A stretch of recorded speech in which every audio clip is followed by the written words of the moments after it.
slight case of overbombing. It's the second compilation from Sisters and Mercy. Yeah. Why? Why not? I think every band has to, as soon as it gets the chance, it has to release a greatest hits just to make some new friends and make people aware that it is a major band and not a cult item. I really don't like the reputation of being a cult act. Yeah, I think if what you do is good, then it's not only a challenge, but it's a responsibility to spread it to as many people as possible. Are you more satisfied with a slight case of overbombing than the other compilation album, Some Girls Wander by Mistake? Oh yeah, Some Girls Wander by Mistake I've always described as kind of like baby photos. It's like a collection of baby photos. It's interesting for the people that already know you, but you wouldn't want to show your baby photos to a stranger. Whereas the greatest hits is something that you definitely would want to show to a stranger.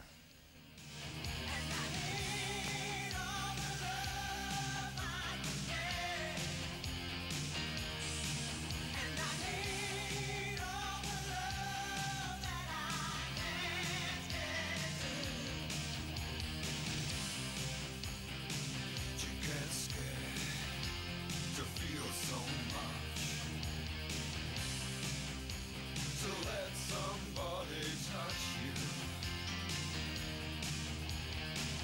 So hot, so cold, so far, so out of control.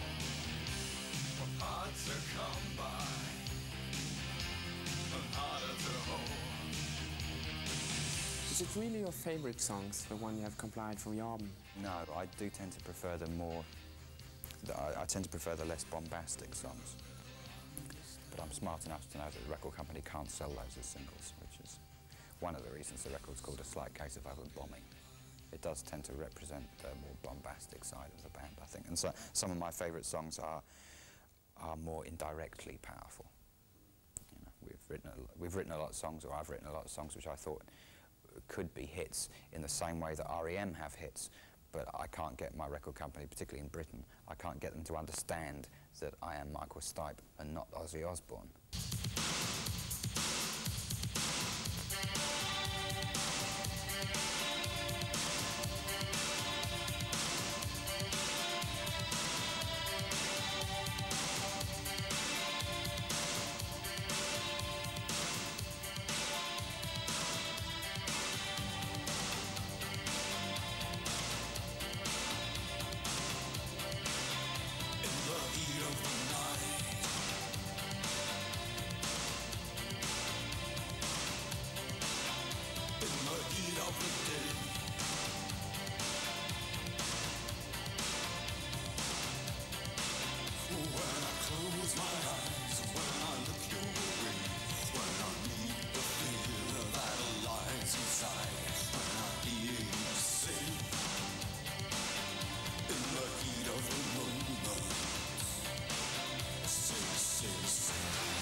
A picture of you as the king of goth and black hair, as you don't have anymore. No, I don't. That's not really my picture. I have to go a long way to prove the point. I very, very, very rarely appear on stage in black clothes because I just know what people are going to say about the records, because there's a lot of lazy reactions to my work based on a false interpretation of what I wear. Mostly I go on stage in yellow or white, but I've found that you have to do that for 5 years before people notice that maybe the popular impression of you is slightly wrong. That's just something I have to live with. Down in the streets of shame, in the betting of names on gold to rust. You gave like as a whole style, while the girls were dressed like Susie Sue, the guys were like you. How do you feel about it? Well, not the guys I hang out with. No. Or the girls, incidentally. But how does it feel to be like a kind of stylist? I don't feel responsible for that. I really don't feel responsible for it, so it doesn't, you know, unless somebody like you asks me that kind of question, it really isn't something I think about. You know, if I see someone dressed like the kind of people you're describing. If I see someone like that standing at a bus stop, I don't react to it any more than I would seeing a housewife at the bus stop. I really don't feel connected to it. I don't feel responsible for it.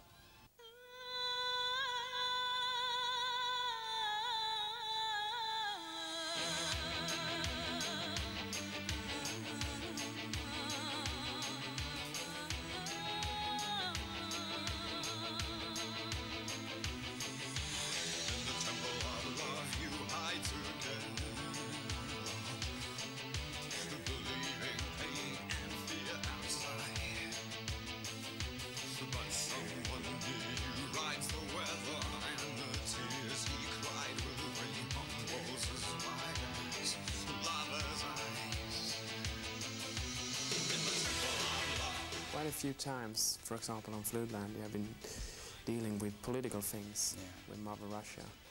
Is your interest for politics still as big as? Yeah, I think it's important. And as an artist, I tend to interpret politics through the details of everyday life. I'm not very good at singing slogans. On the occasions where I do sing slogans like Mother Russia, rain down, down, down, that's as much of a metaphor as any direct political statement. But I am a political animal, and I think it's important that people pay attention to what's going on around them. People that say to me, we're not interested in politics, to me they're just people who accept what goes on around them, and I find it very difficult to accept that without commenting or without wishing to change it. And I've always tried to make records for the world as it is. That's why I maybe have a reputation as a pessimist or a cynic. I don't regard myself as either of those two things. I regard myself as a realist. I've always tried to make records that reflect the real world. It's tough, but that's not a dark point of view, that's just realistic, and I've always tried to write songs which show you how you can have fun in a tough world, and how you can find that path through the minefield, you know.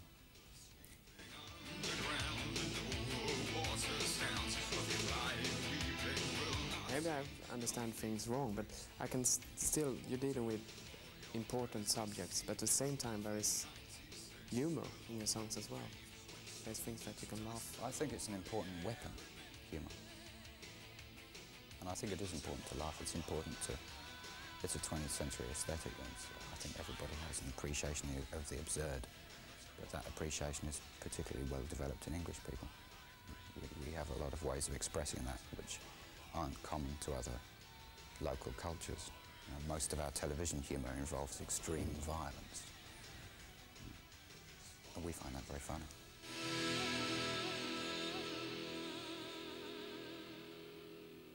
I like songs that I think if you can make a song mean something, then why not? It's cowardly to back away from that challenge, I think. Apart from which it's what I'm best at, so why should I give up making songs that mean something? One of the great things about this band, why it's still going, or why the whole idea of the Sisters still means something, is that we do reach people in a different way to most bands. We might not mean as much to as many people, but we mean more to the people that we reach. And I think there's a place for bands like that. I have no problem with Roxette. I have no problem with a band that writes great tunes for the maximum number of people, but that's not what I do.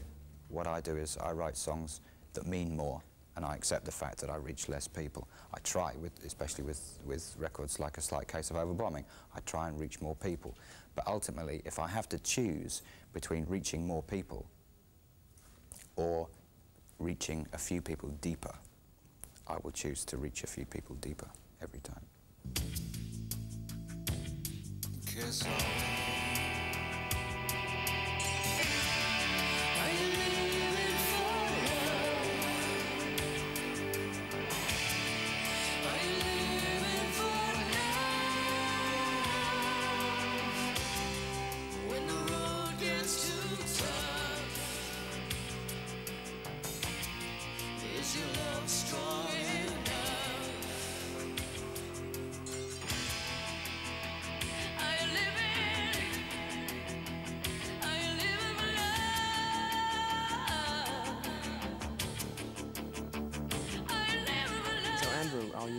love? Well, that's a complicated question, and my answer to it is even more complicated. That's where the 2 minutes at the end of the song comes in, where I'm singing real fast. I answer it in my own particular fashion. I kind of interpret the question differently. There's a complicated dialogue going on in the song between the female voice and the male voice. Not because they're female or male, I don't regard that as particularly important, but the dialogue is clearly two-sided because the sounds of the voices are so different. Because I sing baritone and Terry has a voice like an angel. My answer does involve serious use of weaponry. But that's kind of like a metaphor, really. I'm not sure I mean it directly.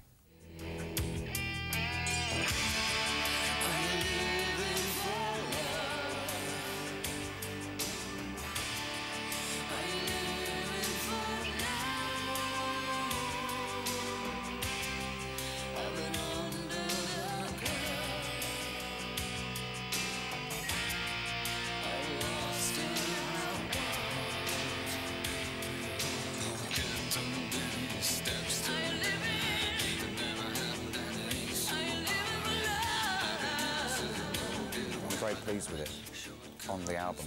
I'm not sure whether it makes such a great single because the sting in the tail of the song doesn't really happen for about 4 minutes, and these days 4 minutes seems to be a long time to ask people to wait for the punchline, especially when it takes me 2 minutes to sing the punchline and I'm singing pretty fast by that stage. It's kind of complicated, and most people don't like complicated music anymore. I always try and keep the surface fairly simple, and I try and have a good tune so that people get sucked in before they get hit. But I like to put a lot of stuff underneath, and that's quite unpopular these days, I think. People just want a song that goes, baby, boogie, baby.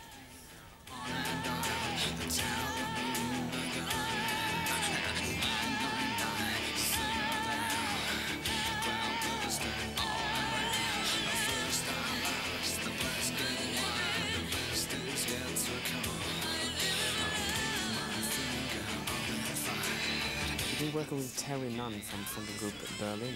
Well, kind of, yeah. The tape I was working from already had her vocal on it.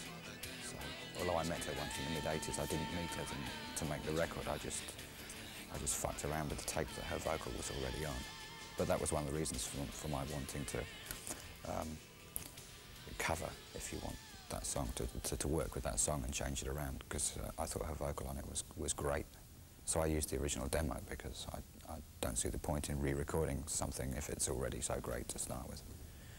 So I edited it. I changed the bass and the drums and the keyboards around that were already on there a little bit. I got a friend of mine from Leeds to put some electric guitars on and then sang my stuff. So the original version sounds kind of like, I don't know, a sort of a Jennifer Rush song, I suppose, and the new version sounds like Jennifer Rush from hell. You've been living in Hamburg now for 9 years, the longest time you ever spent in the city. Yeah. Why don't you want to come back to Britain? Because it's fucked up. Maybe I'll move back there full-time when the government changes, or when the next few governments have started repairing the damage that Thatcher did. But the current government won't repair that damage. If anything, they're making it worse. Britain just doesn't work anymore. It's hard to live there because the infrastructure is broken. And particularly now that I can see Britain from the outside, I'm even more aware of what's wrong with it. And that does make me very angry. I would change it by offering to be mayor, but at the moment I can't see anybody voting for me. Maybe in 10 years or so, when I look like a mature, responsible adult. Andrew, are you a person who is hard to deal with? I mean, like, you split with the first edition of Sisters of Mercy and then with Wayne Hassett. Yeah, there's only a couple of people that have ever been in the band that I'm not still friends with. These things are exaggerated by the press. And I think a lot of ex-members try and create a conflict maybe just to keep themselves interesting when they're not doing very much, in the same way that musicians are generally the kind of people that are very easily encouraged by lawyers to make work for lawyers. They're very easily led because they don't really know the business and because they haven't got anything better to do when they leave the band. But I'm friends with almost everybody that was ever in the band, and most of the people that were in the band for quite a while. Most bands don't exist very long. This band's been together for 13 years in one shape or another, so it's not really a history of conflict. We're just a little bit more open and honest about our internal conflicts, the internal conflicts that any band has. And because I'm not very good with the media, I'm not very good at answering the criticisms of me, or because I'm too busy doing something. And so certain rumours tend to gather strength just because I don't answer them.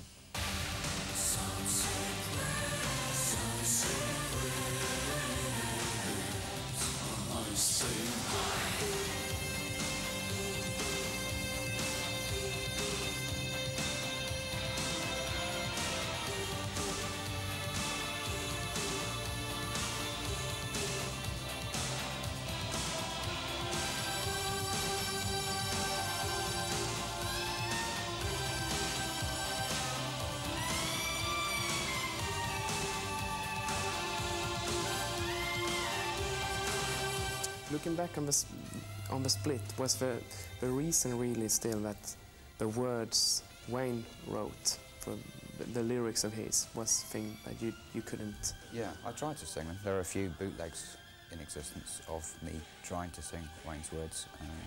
You can just hear that I'm just not convinced by them. I can't breathe any meaning into them. And the other big issue was the whole issue of lifestyle. Those guys all loved to be on tour and they really didn't like doing anything else, and for me it was exactly the opposite. You like the studio better? And yeah, I really don't like being on tour. Playing concerts is one thing, I can just about handle that, but being on tour is, I find it really dehumanising. And there are things that I prefer to do, and because I can do those other things, I choose to do those other things. Wayne's form of writing is too hippish for you, like flowers and gardens and Yes, I have a problem with his imagery, but mostly I have a problem with the fact that his songs don't mean anything, and they're not intended to mean anything.